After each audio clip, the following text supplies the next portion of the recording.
সকালে ঘর ঝাড়ু না দিলে কি কি ক্ষতি হয় আপনি জানলে অবাক হয়ে যাবেন। আমাদের সমাজে অনেকে এই ধরনের কথা বলে থাকে, সকালে ঘর ঝাড়ু না দিলে কি কি ক্ষতি হতে পারে, কি কি ক্ষতি হওয়ার সম্ভাবনা রয়েছে। আমরা অনেকেই কিন্তু সকালে ঘর ঝাড়ু দেই। আপনি সকালে ঘুম থেকে ওঠার পরেই ফজরের নামাজ পড়বেন, নামাজ পড়ার পরে আপনি ঘরটাকে পরিষ্কার পরিচ্ছন্ন রাখবেন, কেননা আত্মহুর শাত্রুল ঈমান, পবিত্রতা হচ্ছে ঈমানের অঙ্গ। কিন্তু দুঃখজনক হলেও সত্য, আমরা অনেকেই অলসতামি করে ঘুম থেকে উঠি 10টা-11টার সময়। সকালবেলা কিন্তু ফজরের সময় ফেরেশতারা রিজিক নিয়ে প্রত্যেকটা ঘরে ঘরে হাজির হয়, কিন্তু যেই ঘরের লোকেরা ফজরের নামাজ পড়ে না সেই ঘরের কিন্তু আল্লাহ তাআলা ফেরেশতারা রিজিক নিয়ে অবতরণ হয় না। এই রিজিকগুলো তারা জঙ্গলে প্রাণীদের জন্য নির্ধারণ করে দেয়। এজন্য অবশ্যই ফজরের নামাজ পড়বেন। এই ফজরটা হচ্ছে বরকতময় সময়। নবীজি সাল্লাল্লাহু আলাইহি ওয়াসাল্লাম এই ফজরের জন্য বরকতের দোয়া করেছেন, বুখারী শরীফের হাদিস। আল্লাহুম্মা বারিক লি উম্মতি ফি বুকুরিহা, আয় আল্লাহ আমার উম্মতের সকালটা তুমি বরকতময় করে দাও।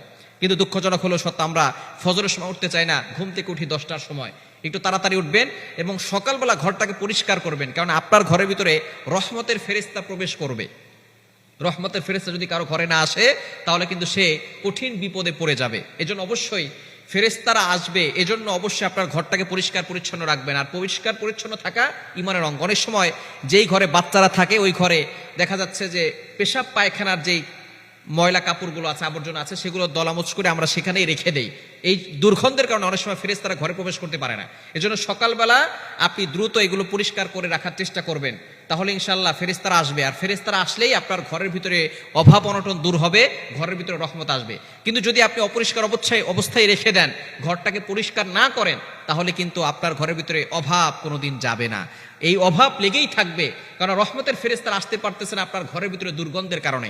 এজন্য ঘরের ভিতরে সবসময় দুর্গন্ধ অবস্থা রাখার চেষ্টা করবেন না, সবসময় পরিষ্কার ক্লিন রাখার চেষ্টা করবেন। এবং ঘরের ভিতরে ছবি টানিয়ে রাখবেন না। অনেকে আছে ঘরের ভিতরে ছবি টানিয়ে রাখায়।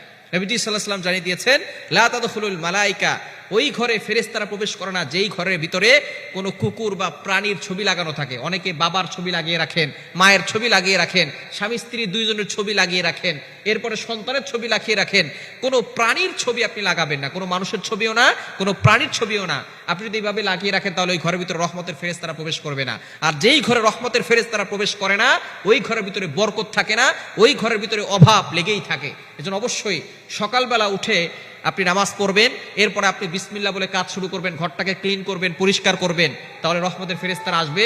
ঘরে কোনো অভাব থাকবে না, আল্লাহ পাক রব্বুল আলামিন অভাব দূর করে দিবেন, দুঃখ কষ্ট দূর করে দিবেন, শান্তি আসবে। বিপদ আপদ থেকে, বালা মুসিবত থেকে আল্লাহ পাক রব্বুল আলামিন ওই ঘরটাকে হেফাজত করবে।